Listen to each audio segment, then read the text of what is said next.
Hello all, my name is Jason Arnott and I'm about to talk more about myself for the Carpenter hosting for the Detroit-based building show.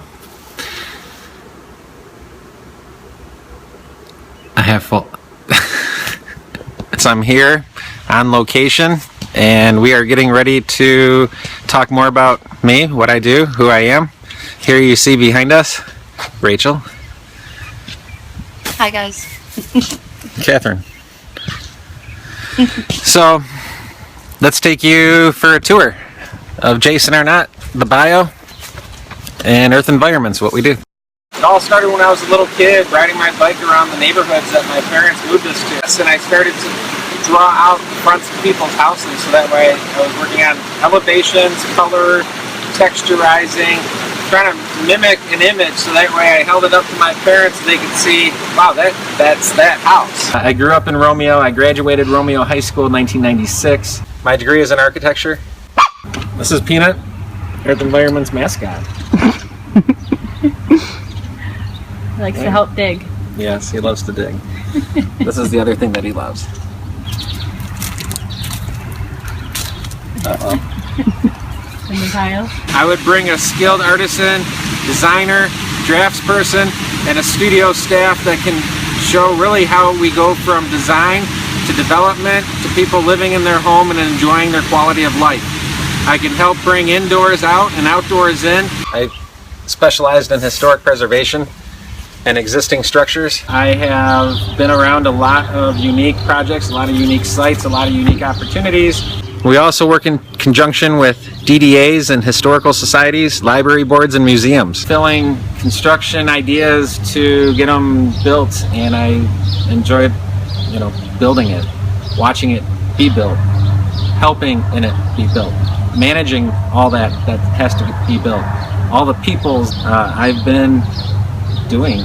Back to Carpenter hosting the Detroit-based building show. I was stumbling for that earlier, but I've got it now. I am ready for this. I am. We can do this, and yes, we can. We're currently standing in Lake Orion, but we enjoy what we do, but we travel. We go up north, we go out of state, we go where, people request us. Earth Environment specializes in historic preservation. To develop an idea plan, a program, a wish list, how do you put that into fruition?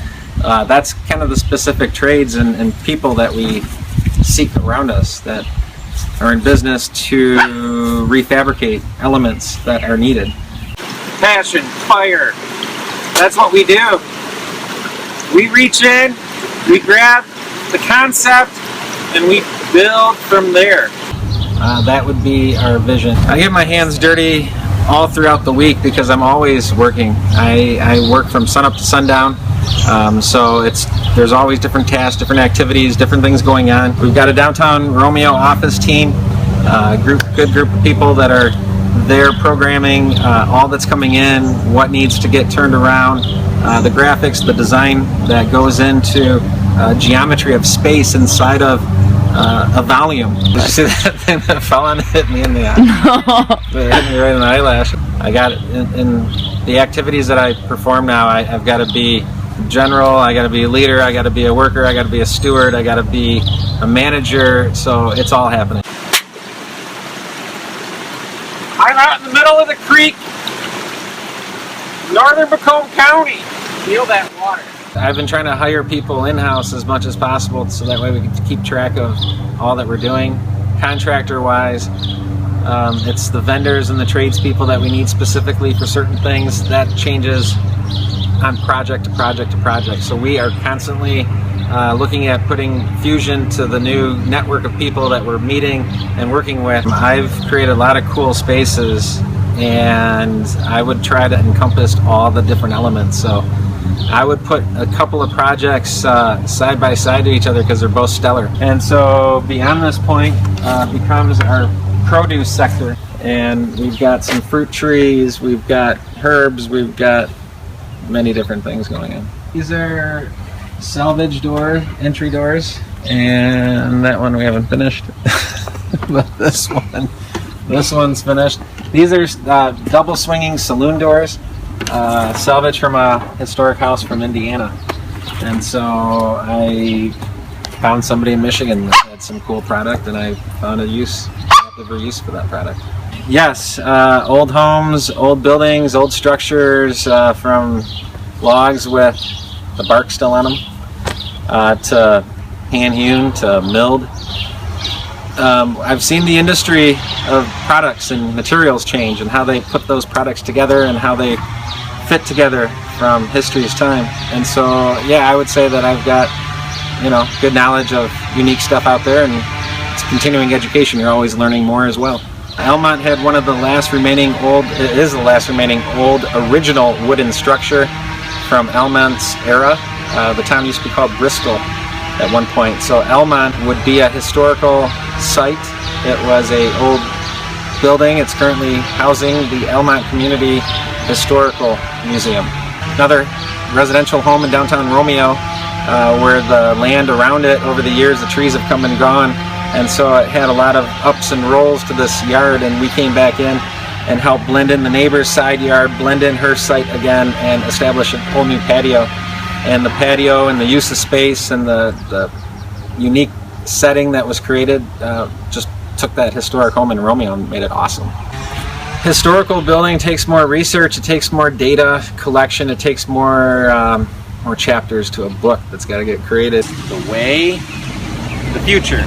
Let's cross this bridge and we will take you there one house at a time, one site at a time. Historical, you have to reach out to some more organizations that are a part of that. There's all the way up from guidelines, from historic preservation briefs, and you keep working down into segments and organizations. So it's research gathering and asking questions and meeting with people.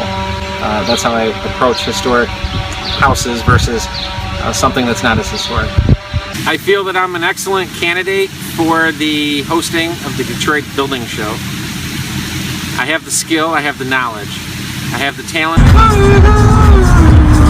And what are some of the challenges working with historical buildings? Just to do it. The unknowns. The unknowns are your challenges. I feel like I'm in between a goalpost. You open up a wall, or you open up the floor, or you peel back some layer, and before you know it, it's like trying to piece together, how was this building built over time? The challenges is dissecting how the building was built. I'll be howdy doody now. We try to preserve and salvage, so it's not about take everything out unless there's reasons backing up, more reasons why something should come out. It's observing, can we do it? Can we look at old pictures and see what was in them? Is there ways to look at civil engineering blueprints? So every project is special. We got to look into what's involved, what trades. Yes, there are regulations to people, but some people can do things and some people cannot do things. So to answer that question, there's a yes and a no. Peanut wants to play ball now. Yes, I know.